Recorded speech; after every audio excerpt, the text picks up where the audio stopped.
히브리서 6장 후반절에 보면 하나님이 우리에게 약속으로 하나님의 기업을 맹세로 주셨다 이렇게 말씀하고 있죠. 맹세라는 것, 흔들릴 수 없는, 변하지 않는, 그리고 꼭 이루어 주시겠다라는 약속의 맹세입니다. 우리는 이 맹세를 통해서 하나님의 나라를 소망으로 가지고 있는 사람들입니다. 이 무슨 얘기냐면 하나님께서 우리에게 베풀어 주시는 그 하나님의 나라를 우리가 마음에 품고 또 이 마음에 품은 소망을 인하여 우리의 삶을 하나님의 이 뜻 안에서 하루하루를 살아갈 수 있다라는 것이죠. 하나님께서 약속으로 허락하신 하나님의 기업, 그것을 맹세로 우리에게 주셨다라는 이 놀라운 말씀은 우리에게 하루하루를 살아갈 수 있는 귀한 소망이 되는 것입니다.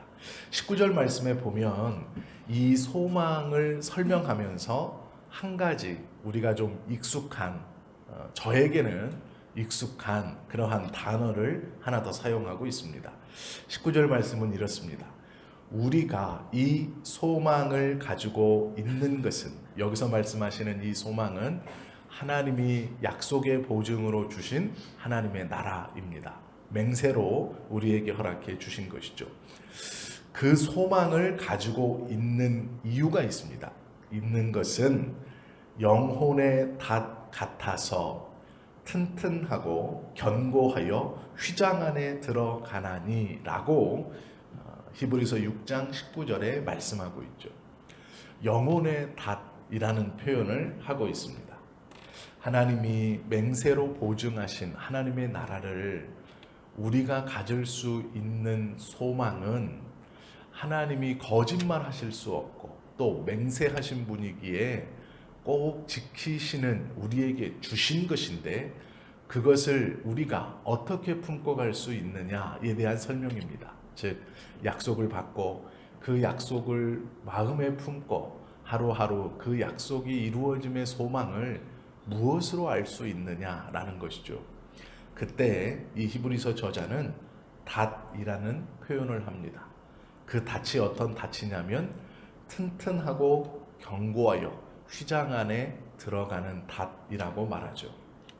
닷이라는 것은 배에 예전에는 굵은 밧줄이었지만 지금은 대부분 쇠사슬로 묶여 있는, 배가 물 위에 떠서 표류하지 않도록 닷을 내리면 그 닷이 배 바닥까지, 바다에 아니면 호수에 그 풍랑이 있는 배 아주 밑에 바닥까지 그 무거운 쇳덩어리가 툭 떨어져 배가 그 물결에 끌려 흘러 들어가지 않도록 그 자리에서 그 닷의 길이만큼만 돌 수 있도록, 그리하여 침몰을 막아주는, 떠내려가지 않도록 잡아주기도 하고, 또 너무 심하게 요동칠 때는 닷을 내려서 배가 요동하지 않도록 잡아주기도 하는 그러한 역할을 하는 것이죠. 단단히 매어져 바다 밑에 힘있게 박힘으로 그것을 끌어올리기 전까지 어떠한 풍랑이나 바람이나 광풍에도 배가 침몰하거나 어디로 가는지 모르게 표류하는 것을 막아주는 것이 닷입니다.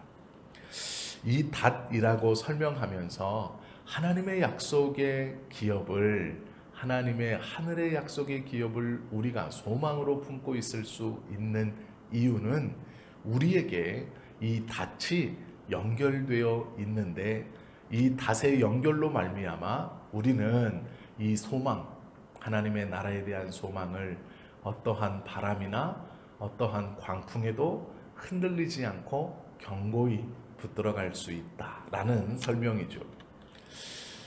세상에서 살면서 여러 가지 일을 만나면 절망도 하게 되고 또 실망도 하게 되고 때로는 파산할 것만 같고 침몰할 것만 같은 위기도 있습니다.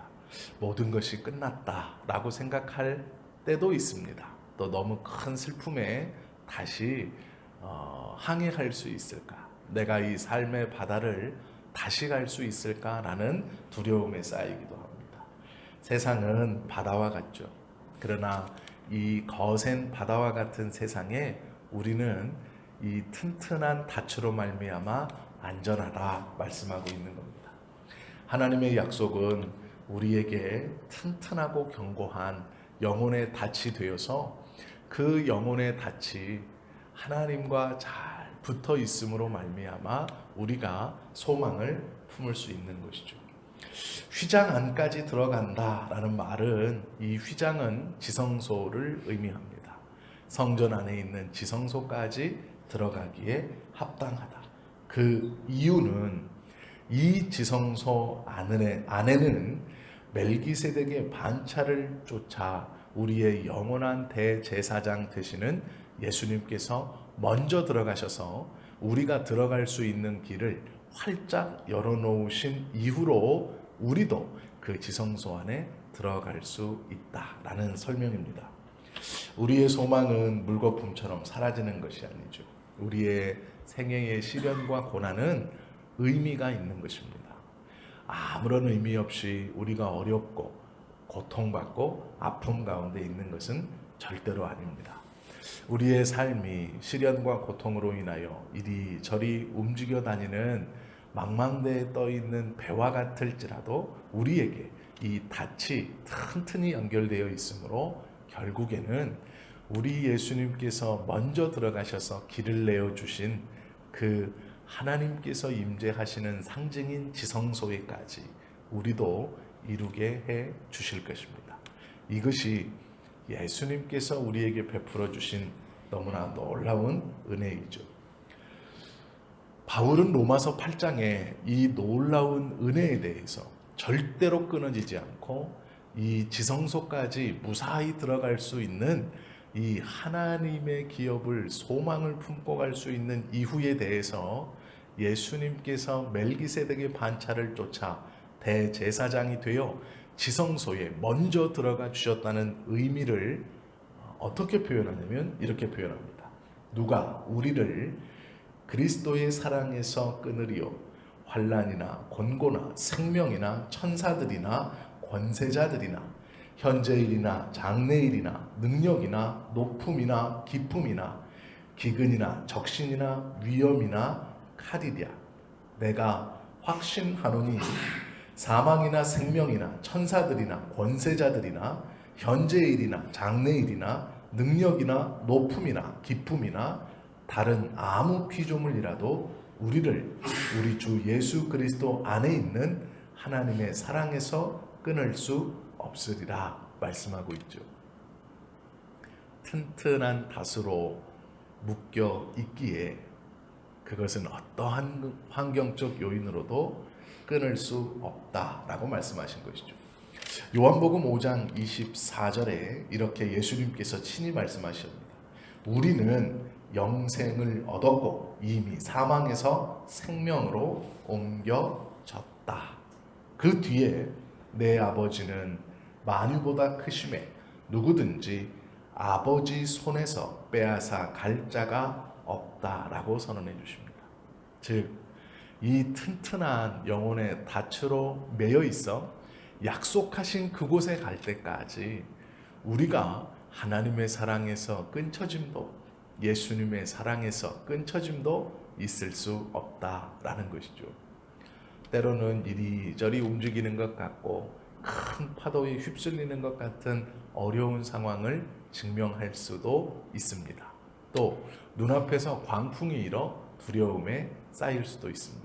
그러나 우리가 하나님의 나라에 대한 소망을 굳건히 붙들 수 있음은 물 위로는 보이지 않는 은혜의 닻이 우리에게 있어 하나님이 약속하신 그 나라까지 튼튼히 갈 수 있도록 우리를 언제나 붙들고 계시기에 우리의 삶은 요동은 칠지언정 침몰하거나 파손되거나 가라앉지 않을 것입니다. 2019년이 이제 이틀 남았습니다. 2019년에는 참 많은 일이 있었습니다. 우리 모두에게 그럴 것입니다. 때로는 요동치기도 했고 하는 한숨이 나올 만큼 뒤집어지는 일도 있었지 모릅니다. 또 탄식이 나올 만큼 힘든 순간이 있었을지 모릅니다. 그러나 꼭 기억하십시오. 2020년에는 더 튼튼한 하나님의 은혜의 닻이 우리에게 내리워져 있으니 하나님이 약속하신 그 소망을 붙들고 그 나라에 들어가기까지 우리와 함께 하시는 하나님의 사랑과 예수님의 사랑, 그 끊을 수 없는 사랑으로 인하여 휘장 안으로 들어가는, 즉 지성소 안으로 들어가는 기쁨과 감사를 경험하는 2020년이 되시기를 예수님의 이름으로 축원합니다. 기도하시겠습니다.